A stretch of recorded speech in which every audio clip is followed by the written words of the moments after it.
Hi, I'm Dr. Vishal and welcome to my life after the 9 to 5. Generally doctors की earning बहुत late शुरू होती है, इसीलिए उन्हें पैसे हैंडल करने की समझ भी जीवन में बहुत लेट आती है. So today I want to share with you some basic working knowledge of how I handle my money, the mistakes that I have made and things about personal finance that I have learned from the internet, from people more knowledgeable around me, my friends, relatives, seniors, जिससे कि आप मेरी गलतियां repeat ना करें and अपने मेहनत के कमाए हुए पैसे को वेस्ट ना करें. The first rule is to start early and start small. मैंने देखा है कि कई young and hard working doctors को ऐसा लगता है कि जब बाद में वो बहुत सारे पैसे कमाएंगे, सेटल हो जाएंगे, तब वो इन्वेस्ट करेंगे.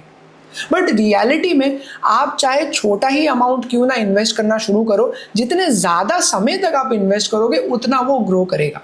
Compounding is called the 8th wonder of the world. आप इमेजिन कीजिए कि अगर आपने अपने रेसिडेंसी में एमबीबीएस के समय में महीने के 500, 1000, 2000 रुपए भी अगर सेव करना शुरू किए होते तो आपका पीजी खत्म होने तक वो कितना बड़ा अमाउंट बन गया होता. इस पैसे को आप अनगिनत तरीके से यूज कर पाते. And the best part is कि वो पैसों के लिए आपको कोई एक्स्ट्रा मेहनत भी करने की जरूरत नहीं थी, बस आपको उसको सेव करना था एंड कंपाउंडिंग की मदद से वो अपने आप ग्रो होने लगता. So start early, start small, जिससे कम से कम मेहनत में आपका पैसा बढ़ पाए. कुछ लोग कहते हैं कि उनके हाथ में पैसे टिकते ही नहीं है, पता नहीं पैसे आते हैं अपने आप खर्च हो जाते हैं. ऐसे लोगों को मैं बताना चाहता हूं कि आजकल आपको पैसे इन्वेस्ट करने के लिए कुछ भी याद रखने की ज़रूरत नहीं है. आप ऑटोमेटिकली अपने एसआईपी सेट कर सकते हैं. एसआईपी का मतलब होता है सिस्टमैटिक इन्वेस्टमेंट प्लान. आप एक बार अपने ऐप में जाके सेट कर दो, वो जीवन भर आपके अकाउंट से पैसे लेके इन्वेस्ट करता रहेगा. आपको कुछ करने की ज़रूरत नहीं पड़ेगी.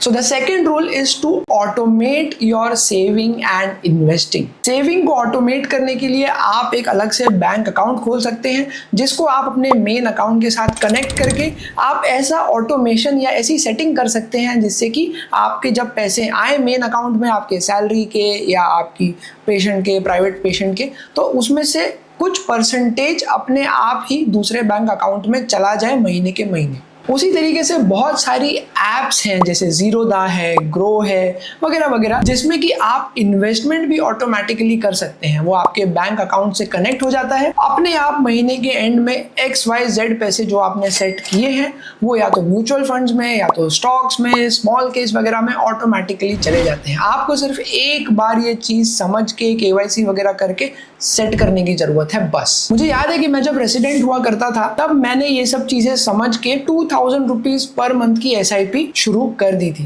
एंड बाद में जब एंट्रेंस एग्जाम, PG हुआ तो मैं भूल गया कि मैंने ऐसा कुछ किया था.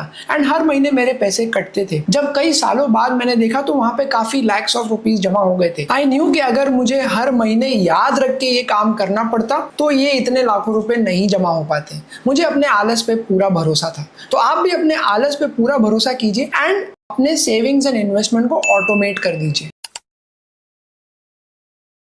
डॉक्टर्स के पास पैसे जीवन में बहुत लेट आते हैं, इसलिए जैसे ही वो पैसे कमाना शुरू करते हैं वो बावले हो जाते हैं. हर साल नया आईफोन, फॉरेन ट्रिप्स, बड़ा घर, नई कार लेने की जरूरत नहीं है. बढ़ती हुई इनकम के साथ अगर हम अपना लाइफस्टाइल भी महंगा बनाते जाते हैं तो एसेंशियली आपकी एक्स्ट्रा इनकम का कोई फायदा ही नहीं है. एक तरफ आप मेहनत करते हैं ज्यादा पैसे कमाने के लिए एंड फिर एक अच्छी लग्जरी लाइफ जीने के चक्कर में वो पैसे खर्च कर देते हैं. इवेंचुअली आप गरीब ही रह जाते हैं. A smart doctor understands the 50-30-20 rule, जो कहता है कि 50% money should be spent on needs, 30% on wants and 20% on investment. जब आपके पैसे बढ़ रहे हैं, आप ज्यादा पैसे कमा रहे हैं, तो आपका इन्वेस्टमेंट वाला परसेंटेज बढ़ जाना चाहिए, वांट वाला कम हो जाना चाहिए एंड नीड वाला उतना ही रहना चाहिए. अगर इस रेशियो के साथ हम छेड़छाड़ करेंगे, अगर हम अपनी नीड्स को बढ़ा देंगे, हम अपनी वांट्स को बढ़ा देंगे, तो जाहिर सी बात है कि आपके पास इन्वेस्टमेंट के लिए, सेविंग के लिए ज्यादा पैसे नहीं बचेंगे एंड आप हमेशा गरीब ही रहोगे.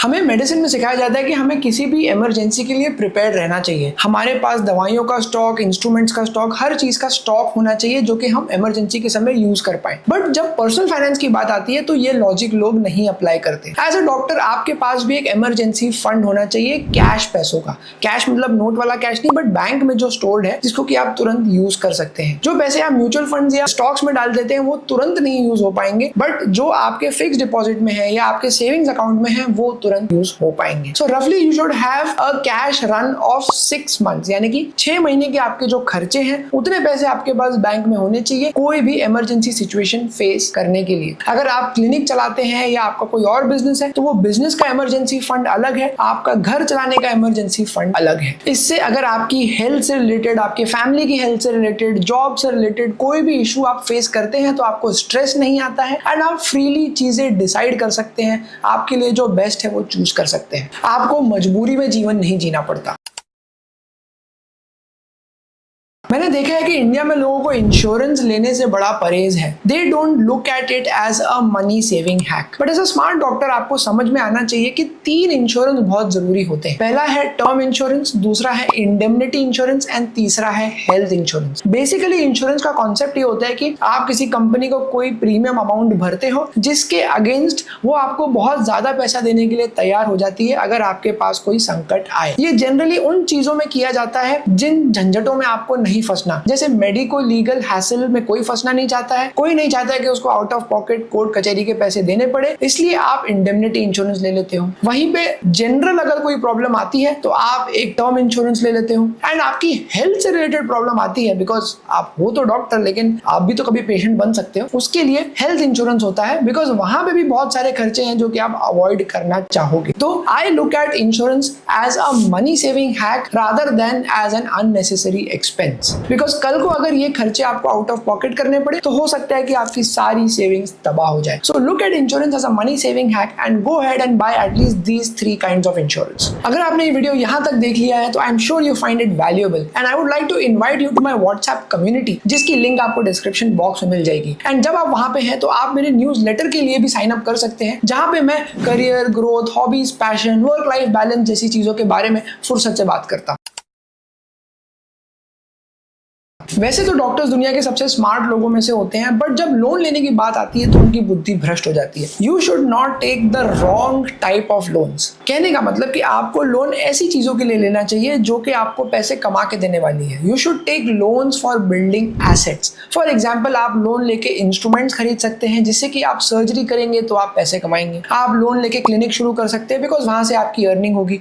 हॉस्पिटल शुरू कर सकते हैं, कोई कोर्स, कोई फेलोशिप वगैरह करने के लिए आप लोन ले सकते हैं, बिकॉज इन चीजों का फ्यूचर में यूज करके और इनकम कमाएंगे। बट मैंने देखा है कि लोग कार, फोन, बड़ा घर जिसकी उन्हें जरूरत नहीं है, ये सारी चीजें लोन पे लेते हैं। फिर प्रॉब्लम ये है कि आपको ये लोन चुकाना होता है एंड आपको एक स्टेडी सोर्स ऑफ इनकम चाहिए। आप अपने जॉब में फंस जाते हो, चाहे वो कितना भी टॉक्सिक हो, आपको रोज काम पे जाना पड़ता है बिकॉज आपने ये सारे चीजों के EMI बटोर लिए हैं एंड ये आपको कुछ कमा के भी नहीं देने वाले हैं। So take loans for building assets and don't take loans for collecting liabilities. Liabilities वो चीजें होती हैं जो कि आपके लिए कुछ कमाती नहीं है, आपका सिर्फ खर्चा बढ़ाती है। I have also seen doctors taking loans and investing it in stock market with the hope कि उन्हें इतना प्रॉफिट होगा कि वो लोन के पैसे भी वो चुका पाएंगे। This is also a very dangerous bet. यहीं से वो कहानियां शुरू होती है कि स्टॉक मार्केट में लोग बर्बाद हो जाते हैं एंड शेयर्स से हमेशा दूर रहना चाहिए, बस खाली अपनी मेहनत के पैसे कमाओ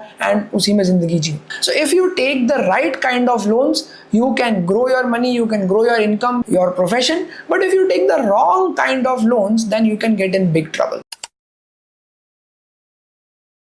Over the years, I have learned that you should give 90% attention to increasing your income and just 10% attention to investing the money. But लोग actually में उल्टा करते हैं। उनके पास जो थोड़े से पैसे बचते हैं उसको इन्वेस्ट करने के लिए वो इतने ऑब्सेस हो जाते हैं, इतना उसको ओवर एनालाइज करते हैं कि वो अपनी इनकम बढ़ाने के तरीकों पे ध्यान नहीं देते। आइडियली एक बार आपने अपनी SIP वगैरह सेट कर दी है, अगर आपने कोई प्रॉपर्टी लेनी थी एक बार इन्वेस्ट कर दी है, तो वो बैकग्राउंड में चलते रहनी चाहिए बिना आपका डेली कोई टाइम खाए। आपका फोकस होना चाहिए नई चीजें सीखने में, नए इंस्ट्रूमेंट्स लेने में, अपने करियर को आगे बढ़ाने के लिए जो भी चीजें जरूरी है वो करने में। तो अपने थोड़े से पैसे को इन्वेस्ट करने के ऊपर ऑब्सेस होने की जगह आप इस चीज से ऑब्सेस हो कि आप कौन सी नई स्किल्स सीख सकते हो, कैसे आप ज्यादा मरीज बटोर सकते हो, आप अपने आप को ऑनलाइन प्लेटफॉर्म्स पे मार्केट कर सकते हो, टेली कंसल्टेशन सर्विसेज यूज कर सकते हो, कैसे आप अपनी मेडिकल नॉलेज को अलग अलग तरीके से अप्लाई करके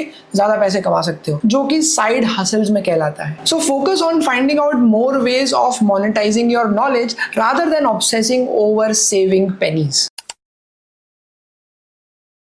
इंग्लिश में कहावत है कि if you can't measure you can't improve. चाहे वो हेल्थ की बात हो या वेल्थ की बात हो, आप कैलोरी काउंटिंग या चीजों के खर्चे की काउंटिंग से बच नहीं सकते। द नेक्स्ट टिप और suggestion is to keep a tracking sheet, चाहे वो एक्सेल में हो या नोटबुक में हो। आपको कुछ समय निकालना चाहिए every day, every week, every month, मोटा मोटा अपना खर्चा लिखने के लिए। आपकी इनकम कितनी आ रही है, आपके एक्सपेंसेस कितने हैं, जब तक ये आपके आंखों के सामने नहीं होंगे तब तक आप उसमें इंप्रूवमेंट्स नहीं देख पाएंगे। इमेजिनरी चीजों को याद रखने की कोशिश करना बहुत ही व्यर्थ है। जब तक आपको नंबर्स क्लियरली नहीं दिखेंगे आप डिसीजंस क्लियरली नहीं ले पाएंगे। There are many apps online, Android, iOS दोनों पे, जो कि आप यूज कर सकते हैं अपने एक्सपेंसेस ट्रैक करने के लिए। I personally use a simple Excel sheet जिसमें मैं लिखता हूँ कि इस महीने कितने पैसे आए, कितने मेरे खर्चे हैं। उससे मुझे आइडिया रहता है कि मेरे फिक्स्ड कॉस्ट कितने हैं क्लिनिक चलाने के, बाकी चीजों के, एंड उससे मैं प्लान कर सकता हूँ कि अच्छा आने वाले 2-3 महीने में ये चीजों पे ज्यादा खर्चे होने वाले तो मैं कहीं और पे कम कर दूं। अगर आप ध्यान से देखें तो बहुत कम खर्चे हैं जो कि सडनली आपके सामने आ जाते हैं। मेजॉरिटी खर्चे जो होते हैं वो प्लान्ड होते हैं, बस आपका उन पे ध्यान नहीं होता है बिकॉज हमने उनकी कभी काउंटिंग नहीं करी होती।